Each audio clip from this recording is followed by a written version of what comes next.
அஸ்ஸலாமு அலைக்கும் வரஹ்மத்துல்லாஹி வபரகாத்துஹு. புனித ரமலான் மாத நோன்பு. அல்லாஹுடைய தூதர் ஸல்லல்லாஹு அலைஹி வஸல்லம் அவர்கள் கூறினார்கள், ரமலான் மாதம் வந்துவிட்டால் சொர்க்கத்தின் வாசல்கள் திறக்கப்படுகின்றன. இந்த செய்தி அபூ ஹுரைரா ரலியல்லாஹு அன்ஹு அவர்கள் மூலமாக அறிவிக்கப்பட்டு ஸஹீஹுல் புகாரியிலே 1898 என்ற எண்ணிலே பதிவு செய்யப்பட்டிருக்கிறது.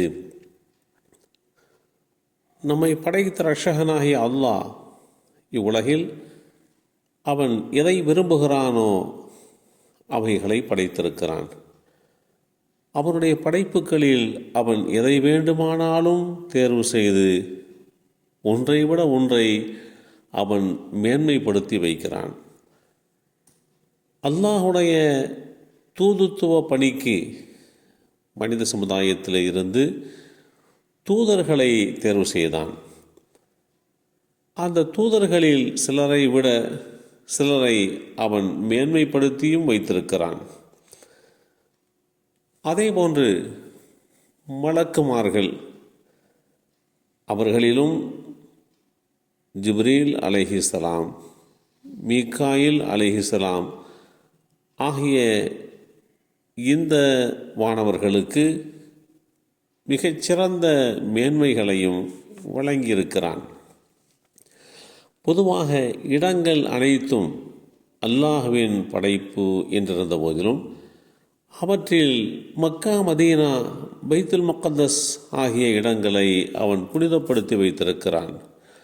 இந்த 3 புனித ஸ்தலங்களில் ஒன்றை விட மற்றதை சிறப்பித்து வைத்திருக்கிறான். அல்லாஹுடைய இந்த தனிப்பட்ட விருப்பத்தின்படி மாதங்களில் சிறப்புக்குரிய மாதமாக அவன் புனிதமான ரமலான் மாதத்தை மேன்மைப்படுத்தி வைத்திருக்கிறான்.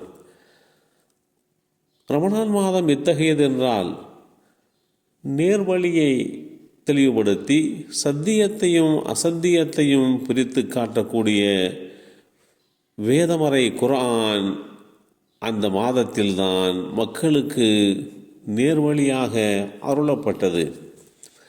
எனவே உங்களில் அந்த மாதத்தை அடைந்து கொள்பவர்கள் அதில் நோன்பு நோற்க வேண்டும்.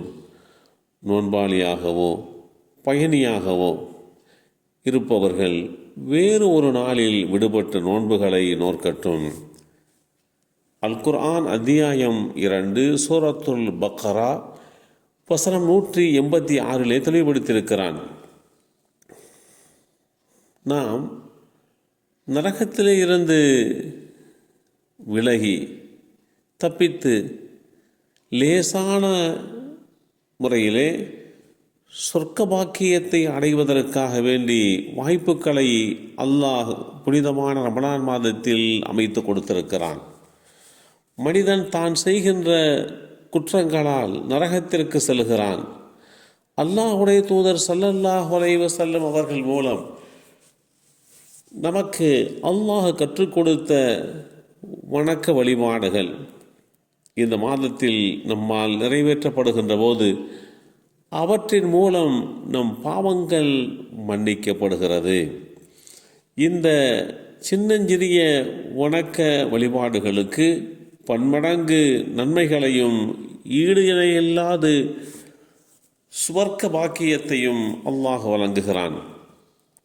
ஆதமுடைய மக்களை வழிகெடுத்து பாவங்களை செய்ய வைத்து அவர்களை நரகவாசிகளாக கொண்டு செல்ல இருக்கக்கூடிய ஷைத்தான்களுடைய ஒரே குறிக்கோள், அந்த குறிக்கோளை தவிடுபடியாக்கும் முகமாக ரமலான் மாதத்தில் அடியார்களுடைய பாவங்களை அல்லாஹ் மன்னித்து விடுவதன் மூலமாக அடியார்கள் அல்லாஹுவால் மன்னிக்கப்பட்டு தூய்மை பெற்று இந்த சுவர்க்க பாக்கியத்தை அடைந்து கொள்வதற்கு உண்டான ஒரு வாய்ப்பு கிடைக்கிறது.